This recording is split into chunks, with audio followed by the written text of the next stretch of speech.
Здравейте, хора! Дошла съм с една страхотна рецепта за домашно и гъсто кисело мляко. След няколко несполучливи опита, най-после успях да го направя. От тук искам да благодаря на моите последователки Фатма Янева, Мерал и Текбилек за техните съвети. Благодаря ви, момичета! И сега хайде към рецептата! Лос Кейтс!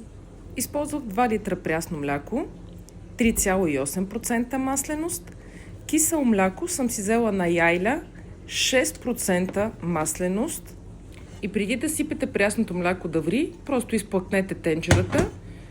Тук целта е да се намокри дъното на тенджерата, за да не загаря прясното мляко докато ври. След това слагаме на котлона и изчакваме докато се свари прясното мляко. Разбърквайте от време на време, за да не се залепи дъното и след като почне вече да кипи, може да махнем тенджерата от котлона. Така, сега разбърквам още един път и оставям да изстине. След 30 минути така отстранявам с една лъжичка каймака, който се образувал и правя класическия тест с пръст. Приброявам до 7, значи млякото е готово и може да приготвим вече закваската. За всеки литър прясно мляко използваме една супена лъжица кисело мляко. Тоест аз имах 2 литра и затова ще използвам 2 супени лъжици кисело мляко за закваската. Обаче пълни супени лъжици. Ето както забелязвате. И сега хубаво да разбъркаме киселото мляко. И след това добавяме около 3-4 супени лъжици от прясното мляко. И продължавам да бъркам, докато се получи една гладка смес. Важно е да нямате бучки. След това разбърквам още един път и внимателно изсипвам вече закваската към прясното мляко. Разбърквам. Тук да поизплакна, да не остане нищо по купичката. Така. И сега разбърквам внимателно. И каймачето да си обера.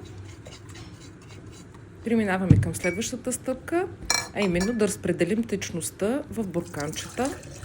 Бурканите, които ще използвате, трябва да са чисти и подсушени. На мен от 2 литра мляко ми се получиха 3 големи и един малък буркан. Тук имам още малко, тук може да го сипя. Готово. Сега слагам една кърпа отдолу, нареждам си киселите млека, завивам с още една кърпа и ги оставям цяла нощ да престоят във фурната. Така да ги завия хубавичко, за да се подквасят. Хайде, милички, до сутринта. И на сутринта събален рано отивам да проверя. Я да видим моите милички млекца. Перфектно. Готови са. Я да погледна. Добре. Значи вече време е да ги сложим в хладилника. Нека да престоят в хладилника поне 4-5 часа. Ама той търпение се изисква за това домашно кисело мляко. Не е само труд, знаете. Айде, така ще сложим капачките вече отгоре и ги оставям за още няколко часа.